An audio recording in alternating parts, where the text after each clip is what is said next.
जहां धन, भाग्य और समृद्धि हाथ में थाली लिए स्वागत में खड़ी रहती है, जिसके मैदान में उतरकर कैलाश पुत्री गंगा विस्तृत हो मंद गति से बहने लगती है, जिसने विश्व को मानवता का ज्ञान दिया, जो धर्म, ज्ञान, साहस की धरती है। वेदों पुराणों ने जिसकी गाथा गाई है, मैं उसी बिहार की कहानी को लेकर आया हूं।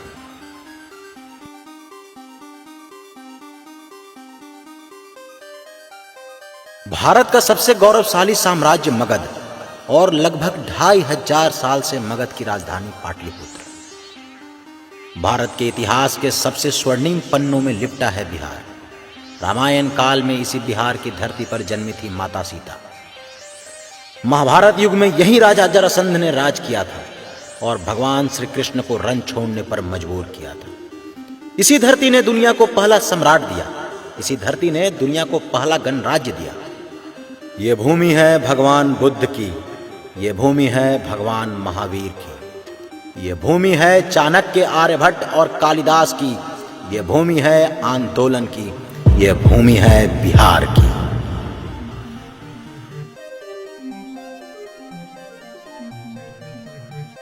लगभग 2500 साल पहले मगध में अजातशत्रु नाम का राजा था। अजातशत्रु जितना वीर था उतना ही क्रूर भी था। उसने राजा बनने के लिए अपने पिता बिंबिसार को ही कैद कर लिया और उसके बाद उनकी हत्या कर दी। जब अजातशत्रु राजा बना था तब मगध केवल गंगा तट तक ही सीमित थी। अजातशत्रु अपने राज्य के विस्तार के लिए अपने आसपास के राज्यों पर कब्जा करना शुरू कर दिया और कुछ ही दिनों में उसने काशी, कौशल, वैशाली समेत 36 राज्यों को मगध में मिला लिया। लगभग इसी वक्त पर बिहार की भूमि पर भगवान महावीर और भगवान बुद्ध का वास था। 599 ईसा पूर्व में वैशाली में जन्मे थे जैन धर्म के अंतिम तीर्थंकर भगवान महावीर। गौतम बुद्ध का जन्म उनके 22 साल बाद हुआ था। परम ज्ञान की तलाश में वो भी बिहार की धरती पर ही वास करते थे। समाज में भगवान महावीर और गौतम बुद्ध के सत्य, अहिंसा, शांति और कर्म के उपदेश परिवर्तन ला रहे थे। कहते हैं इन उपदेशों ने राजा अजातशत्रु पर भी प्रभाव डाला था। बिंबिसार के वक्त तक मगध की राजधानी थी राजगृह, जो वर्तमान में राजगीर के नाम से जाना जाता है। इस शहर के चारों ओर पहाड़ियां इसकी सुंदरता में चार चांद लगाते हैं, लेकिन अजातशत्रु के शत्रु तेजी से बढ़ भी रहे थे। तब अजातशत्रु ने अपने मंत्रियों को बुलाया और कहा, ऐसी राजधानी ढूंढो जिस पर आक्रमण नहीं कर पाए कोई। उनके मंत्रियों ने दिन रात एक कर दिया। तब गंगा किनारे पाटली ग्राम खूब पसंद आया। एक नई राजधानी की नींव रखी गई। इस शहर को नया नाम मिला, पाटलिपुत्र। जब पाटलिपुत्र का निर्माण हो रहा था तब भगवान बुद्ध यहां आए थे। किले को देखकर उन्होंने कहा, 3 चीजें इस जगह के लिए संकट खड़ी कर सकती है। पहला अग्नि, दूसरा जल और तीसरा गृह कलेश। अजातशत्रु का शासन करीब 32 साल तक चला। उसके शासनकाल में मगध का खूब विस्तार हुआ और पाटलिपुत्र दुनिया का सबसे बड़ा शहर बन गया। अजातशत्रु हर्यक वंश के राजा थे, जिसका शासन उनके बाद 47 साल और चला। फिर आया शिशुनाग वंश और उसके करीब 70 साल बाद मगध पर शासन हुआ नंद वंश का। नंद वंश के आखिरी राजा का नाम था धनानंद। इसके दौर में पाटलिपुत्र से समृद्ध शहर दुनिया में कोई नहीं था, लेकिन यह समृद्धि बस राजमहल में थी। धनानंद के राज्य में चमड़े से पत्थर तक टैक्स लगा दिया। अत्याचार से जनता त्राही त्राही कर रही थी। इसी दौर में एक प्रसिद्ध विद्वान भी थे, तक्षशिला के विश्वगुरु चाणक्य। 327 ईसा पूर्व में ग्रीस का योद्धा अलेक्जेंडर राज्यों को जीतता हुआ भारत की ओर बढ़ रहा था। तक्षशिला के राजा ने भी उसके आगे घुटने टेक दिए थे। तब पोरस नाम से जाने जाने वाले पुरुराज गौरव ने मुकाबला किया, पर उसकी विशाल सेना के आगे टिक न सकी। चाणक्य दूरदर्शी थे। वो विदेशी आक्रमण के आगे संपूर्ण क्षेत्र के लिए अंधेरा भविष्य देख रहे थे। चाणक्य ने सबसे शक्तिशाली राज्य मगध से भारतवर्ष की रक्षा की गुहार लगाई। कहते हैं चंद्रगुप्त की सेना ने कई दफा मगध पर आक्रमण किया। आखिरकार चंद्रगुप्त मौर्य सफल हुए और 321 ईसा पूर्व में पाटलिपुत्र पर अधिकार कर लिया। इस दौर की राजनीति अर्थहीन थी। हर ओर उत्पीड़न का साम्राज्य था। समाज दिशाहीन था। देश टुकड़ों टुकड़ों में बटा था।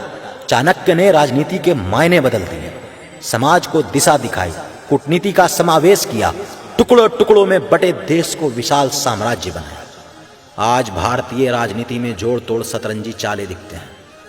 उसके जनक चाणक्य ही थे। चाणक्य के सूत्र और उपदेश सदाबहार हैं।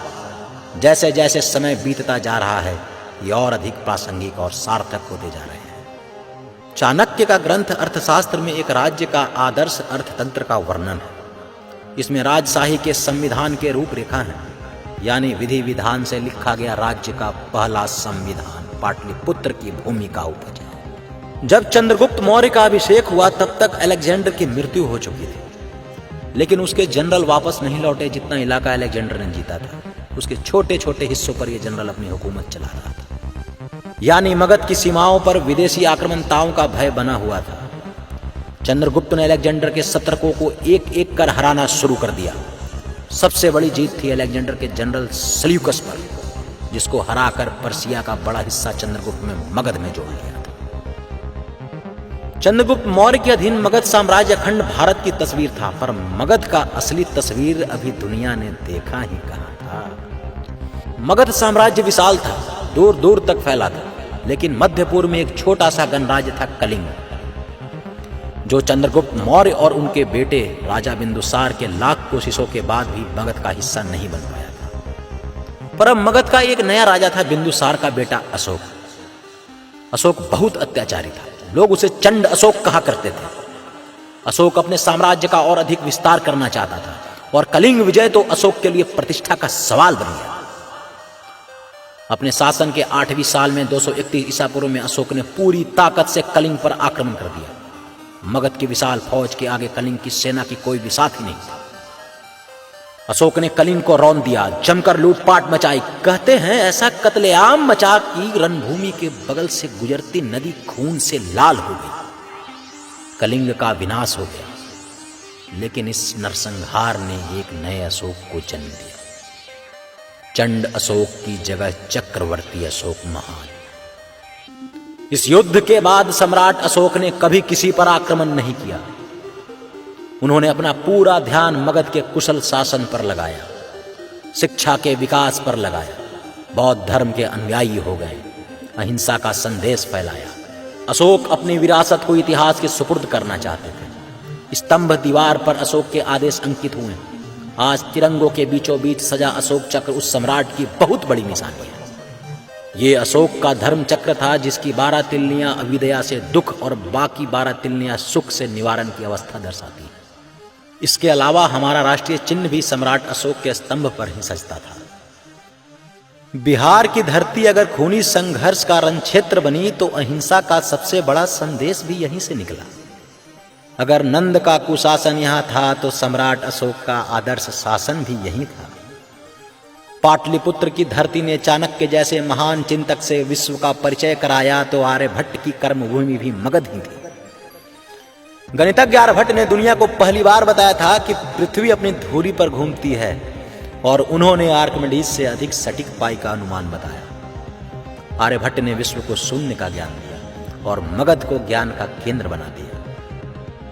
बिहार की धरती पर एक से बढ़कर एक महाविद्वान पैदा हुए। पाणिनि, महाकवि कालिदास, महर्षि वात्स्यायन, सब किसी न किसी रूप में इसी भूमि से जुड़े थे। इतिहास का, मगध का वैभव अगले एपिसोड में हम आपको और बतलाएंगे। तब तक की